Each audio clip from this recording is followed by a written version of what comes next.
नमस्कार दोस्तों। Astro clinic पे आज हम लोग बात करेंगे मकर लगन मकर राशि के लिए कैसा जाएगा अगस्त का महीना। दोस्तों, आपके रूलिंग प्लेनेट बन जाते हैं शनि देव, जो वर्तमान समय में आपके थर्ड हाउस में घूम रहे हैं और ऊपर से हैं वक्री। शनिदेव का लगन का मालिक होना या ना होना, लेकिन थर्ड हाउस में इनका गोचर राजयोग कारक माना जाता है। ओवरऑल ये आपके लिए बहुत अच्छा टाइम है। आपका साहस पराक्रम बढ़ा रहेगा, पैसे की भी प्राप्ति अच्छी होगी।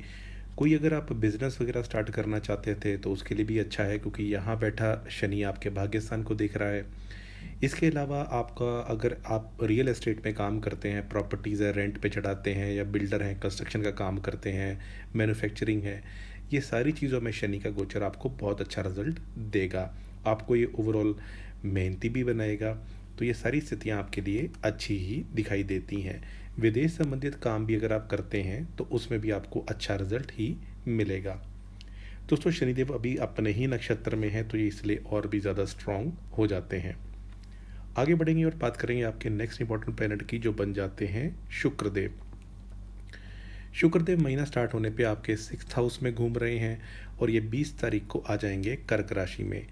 20 तारीख तक आपके खर्चे थोड़े ज़्यादा हो सकते हैं। हो सकता है विदेश वगैरह जाने का भी आपका मन करे, तो थोड़े खर्चों को आपको कंट्रोल करने की ज़रूरत पड़ेगी। और क्योंकि ये आपके 5th हाउस के मालिक हैं, तो संतान की भी हेल्थ का ध्यान रखें। अगर वो व्हीकल ड्राइव करते हैं तो rash driving, drink and driving ऐसी ना करें। और क्योंकि ये आपके 10th हाउस के भी मालिक हैं, तो नौकरी में भी चेंजेस होना, नई नौकरी की प्राप्ति होना, ऐसे योग भी आपके बनते हुए दिखाई देते हैं। बिज़नेस के लिए 20 तारीख के बाद का जो समय है वो ज़्यादा बेटर रहेगा। और अगर आप प्रेम संबंध में हैं और उसको एक रिश्ता का नाम देना चाहते हैं, तो 20 तारीख के बाद भी वो आपकी इच्छा पूरी हो सकती है। दोस्तों, बात करेंगे अब आपके नेक्स्ट इंपॉर्टेंट प्लैनेट की, जो बन जाते हैं बुधदेव। बुधदेव ये तकरीबन पूरा ही महीना आपके 7th हाउस में चल रहे हैं। बुध क्योंकि बुद्धि के कारक है, व्यापार के कारक हैं, तो व्यापार में ये अच्छा समय है। अभी ये वक्री चल रहे हैं जब महीना स्टार्ट हो रहा है, लेकिन आप देखेंगे कि 11 तारीख को ये मार्गी अवस्था में भी आ जाएंगे और पूरा ही महीना यहाँ रहेंगे। 30 तारीख को ये आपके आएंगे 8th हाउस में और विपरीत राजयोग में होंगे, तो इसकी चर्चा अगले महीने करेंगे। तो बुध देव यहाँ पे आपको बिजनेस के लिए अच्छा है। जो लोग मैरिज करना वाले थे या करने की प्लानिंग कर रहे थे, तो 9th हाउस के मालिक का 7th हाउस में बैठना, तो मैरिज से भाग्योदय का भी योग बनता है। और यहीं क्योंकि ये आपके छठे घर के भी मालिक हैं और आके बैठे हैं सप्तम स्थान में, तो थोड़ा सा स्पाउस की हेल्थ का भी ध्यान बना के चलें। लेकिन ओवरऑल बुध का गोचर आपके लिए अच्छा है, पैसे के लिए अच्छा है, आपको बुद्धिमान बनाएगा, बिजनेस में अच्छा करेगा। तो ये सारी स्थितियाँ आपके लिए अच्छी ही दिखाई देती हैं। दोस्तों, आगे बढ़ते हैं और बात करते हैं सूर्यदेव की। सूर्यदेव इस कुंडली में अष्टम भाव के मालिक होते हैं और चलायमान है सप्तम भाव में। अब अगर अष्टम का मालिक सप्तम में चल रहा है तो ये भी अच्छी बात नहीं, जबकि छठे का मालिक भी सप्तम में चल रहा है तो ये भी अच्छी बात नहीं। यानी स्पाउस की हेल्थ का थोड़ा सा ध्यान आपको दोनों ही स्थितियों में बना के रखना है। सूर्यदेव 16 तारीख को अपनी ही राशि में आ जाएंगे, यानी कि सिंह राशि में। तो कोई भी प्लैनेट अपनी ही राशि में आता है तो राजयोग कारक होता है, अच्छा रिजल्ट देता है।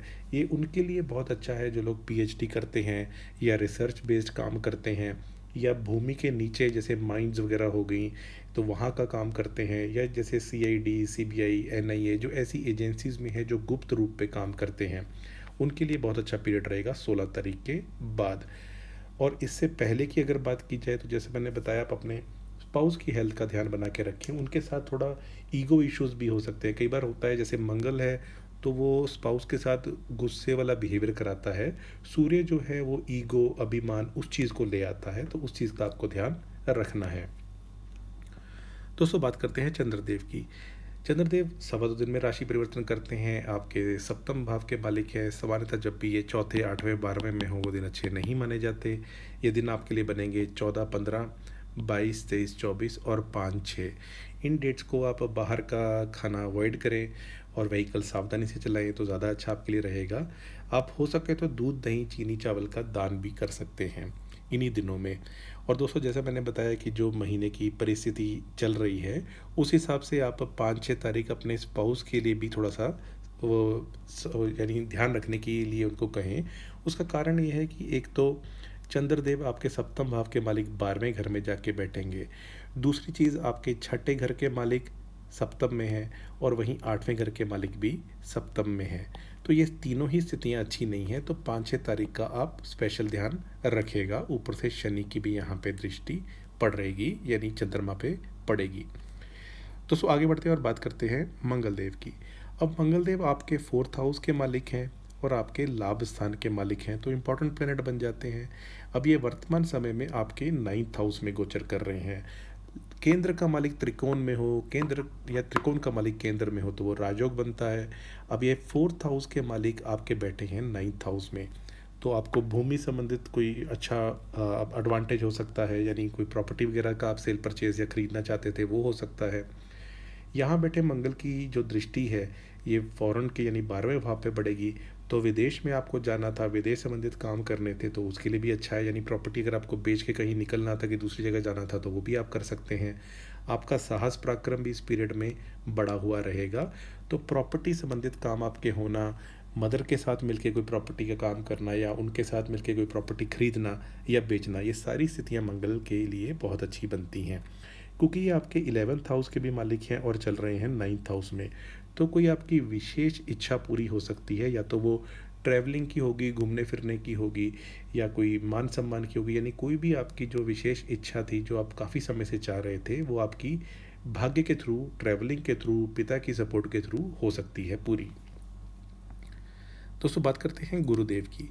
अब गुरुदेव जो हैं इस कुंडली में 12th हाउस के मालिक होते हैं और 3rd हाउस के मालिक होते हैं, यानी सामान्यतः कारक नहीं होते, लेकिन अब मुझे नहीं पता आपकी कुंडली में कहाँ बैठे हैं। अब ये चलायमान है 6th हाउस में और यहाँ विपरीत राजयोग में है। गुरु की दृष्टियाँ अच्छी होती हैं। यहाँ बैठे गुरु आपके नौकरी स्थान को देखेंगे, नौकरी घर के मालिक के साथ बैठे हैं तो नौकरी लगवाने का योग बनाएंगे, विदेश में भी नौकरी का भी योग बन सकता है और धन आगमन के भी स्तोत्र बढ़ाएंगे। तो गुरु छठे घर में बैठे हुए हैं, आप थोड़ा लोन लेना वगैरह अवॉइड कीजिएगा, लेकिन फिर भी जो इनकी दृष्टियां हैं वो आपको बहुत अच्छा रिजल्ट देंगी। इस पीरियड में ये राहु के नक्षत्र आर्द्रा में है, जैसे जैसे महीना आगे बढ़ेगा तो ये इस नक्षत्र से निकल जाएंगे, लेकिन फिर भी आप थोड़ा सा संभल के चलें शुरू के दिनों में तो ज़्यादा अच्छा ही रहेगा। स्पेशली जैसे मैंने बोला, अगर आप ड्राइविंग कर रहे हैं, संतान के साथ ड्राइविंग कर रहे हैं तो इन चीज़ों का ध्यान रखिएगा। दोस्तों आगे बढ़ेंगे और बात करते हैं राहु केतु की। राहु आके 2nd हाउस में बैठ गए हैं और केतु आपके अष्टम स्थान में है। सामान्यतः राहु 2nd हाउस में हो तो धन तो दिलाते हैं क्योंकि अपनी मित्र राशि में है, तो धन कहीं ना कहीं से आएगा। ऊपर से गुरु की दृष्टि में भी है तो इनकी नेगेटिविटी भी कम रहेगी, लेकिन फिर भी आप कोई भी ऐसा धन संबंधित काम अगर पहले से कुंडली में ऐसी योग है कि धन का कुछ जैसे प्रॉपर्टी डिस्प्यूट वगैरह होता है तो उसको आप सोच समझ के कैसे न कैसे मैनेज करके निकाल लीजिएगा, लेकिन राहु धन आपको फिर भी दिलाएगा। वहीं केतु 8वें भाव में है और राहु तो खैर पूर्व भाद्रपद नक्षत्र में है जो गुरु का नक्षत्र होता है, और गुरु क्योंकि आपके विदेश के भी घर के मालिक हैं तो आपका विदेश में भी राहु कोई अच्छा पैसे का मामला या कुछ ऐसा करवा सकते हैं। लेकिन केतु की अगर बात की जाए तो ये पूर्व फल्गुनी शुक्र के नक्षत्र में है और इनको रिजल्ट जो देना है वो इस घर के मालिक के हिसाब से ही देना है और किस नक्षत्र में है। तो केतु 8वें घर में होते हैं, इंसान को थोड़ा स्पिरिचुअल बनाते हैं, स्पिरिचुअल माइंड होता है, इंसान ऑकल्ट साइंसेस की तरफ अट्रैक्टेड होता है। और क्योंकि ये शुक्र के नक्षत्र में है, शुक्र आपके 5th हाउस और 10th हाउस के मालिक हैं, तो नौकरी में चेंजेस केतु भी दर्शा रहे हैं। इसके अलावा जो हैं ये घर में बैठे हुए हैं सूर्य के, और सूर्य इसी घर में आ जाएंगे 16 तारीख के बाद, और सूर्य ग्रहण में भी आ जाएंगे राहु और केतु के एक्सिस पे। तो इसलिए आपको सडन कोई मनी का गेन हो सकता है या सडन लॉस भी हो सकता है, डिपेंड करेगा आपकी कुंडली क्या स्थिति है। लेकिन पिता पक्ष की हेल्थ का ध्यान बना के रखें, सूर्य पिता के कारक हैं और आके बैठे हुए हैं आपके, आ जाएंगे आपके 8वें घर में राहु केतु के एक्सिस पे, तो इस चीज़ का आपको ध्यान रखना है। ओवरऑल हेल्थ की बात की जाए, ओवरऑल हेल्थ में मुझे कोई भी दिक्कत नहीं दिखाई देती, बस जो मैंने व्हीकल वाली बात बताई, संतान वाली बात बताई, स्पाउस वाली बात बताई, वो चीज़ का आप ध्यान रखिएगा, आपकी हेल्थ अच्छी रहेगी। फैमिली में अगर बात की जाए तो फैमिली में ट्रैवलिंग होना, घूमना फिरना, कुछ अच्छी सेलिब्रेशन होना, ये सारा होता हुआ दिखाई देता है। जो लोग पढ़ाई करते हैं वो अपना प्रयास या मेहनत थोड़ी और बढ़ा दें, क्योंकि जो शुभ ग्रह हैं गुरु और शुक्र दोनों ही छठे घर में हैं, बहुत अच्छी स्थिति नहीं है। छठे घर उच्च स्थान होता है, यहाँ पे पापी प्लैनेट अच्छा रिजल्ट देते हैं, जैसे मंगल हो, राहु हो, शनि हो, इवन सूर्य हो। शुभ ग्रह जो आते हैं वो यहाँ कमज़ोर हो जाते हैं। अगर विपरीत राजयोग में हो तो अलग बात है, जैसे गुरु अभी विपरीत राजयोग में है। और वो गुरु के 12वें घर के होकर विपरीत राजयोग में है, तो विदेश में पढ़ाई करने वालों के लिए अच्छा पीरियड है। अगर मैं जॉब की बात करूं तो जॉब में चेंजेस दिखाई देती हैं, जो भी चेंजेस होंगी वो अच्छी होंगी, तो ये एक अच्छी स्थिति आपके लिए बनती है। जो लोग प्रेम संबंध में हैं और अक्सर डेटिंग के लिए डेट्स की रिक्वेस्ट करते हैं, उनके लिए डेट्स बनेगी 5 तारीख, 6 तारीख, 18 तारीख, 19 तारीख, 20 और 21 तारीख। ये डेट्स बनेंगी। इनमें आपको अगर जैसे कोई कई बार होता है कुछ प्लान करके कुछ करना है, तो वो 20 और 21 को आप सबसे ज़्यादा प्लान करने के लिए ले लीजिएगा। और अगर विदेश में घूमने फिरने जाना है तो फिर 5-6 ले सकते हैं। मैरिज की अगर बात की जाए तो दोनों शुभ ग्रह अभी आपके छठे घर में हैं, तो अच्छी स्थिति तो नहीं है, लेकिन शुक्र जो 20 तारीख के बाद 7th में आएंगे वो मैरिज का योग बना सकते हैं। अब डिपेंड करता है आपकी अगर चंद्रमा की महादशा, अंतर्दशा, प्रत्यांतर दशा है तो ऐसा योग बन सकता है, लेकिन फिर भी ये काम कुंडली मैच करके ही करवाइएगा।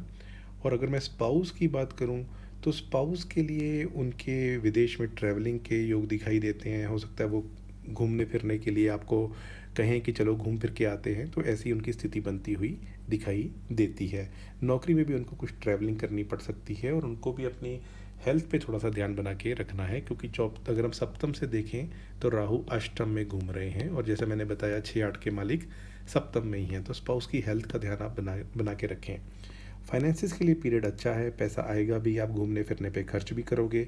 ओवरऑल गेंस के लिए पीरियड सपोर्टिव है, कोई स्पेशली प्रॉपर्टी संबंधित आपका काम बन सकता है। उपाय के तौर पे आप ओम नमः शिवाय कीजिए, हर रोज़ कीजिए एटलीस्ट, नहीं तो मंडे सैटरडे 108 बार कीजिए। शिव जी का शिव पंचाक्षरी स्तोत्र भी कर सकते हैं। वहीं शुक्रदेव के लिए आप सिद्ध कुंजी का स्तोत्र, देवी महालक्ष्मी अष्टकाम, श्री सुक्तम, ये करेंगे तो अच्छा रहेगा। और वही बुध देव के लिए गणेश आरती करें, गणेश चालीसा करें, ये अच्छा रहेगा। दोस्तों ये रहा कैसे जाएगा मकर लगन राशि के लिए अगस्त का महीना। अगर आपको वीडियो अच्छा लगा तो इसको लाइक कर दीजिए, चैनल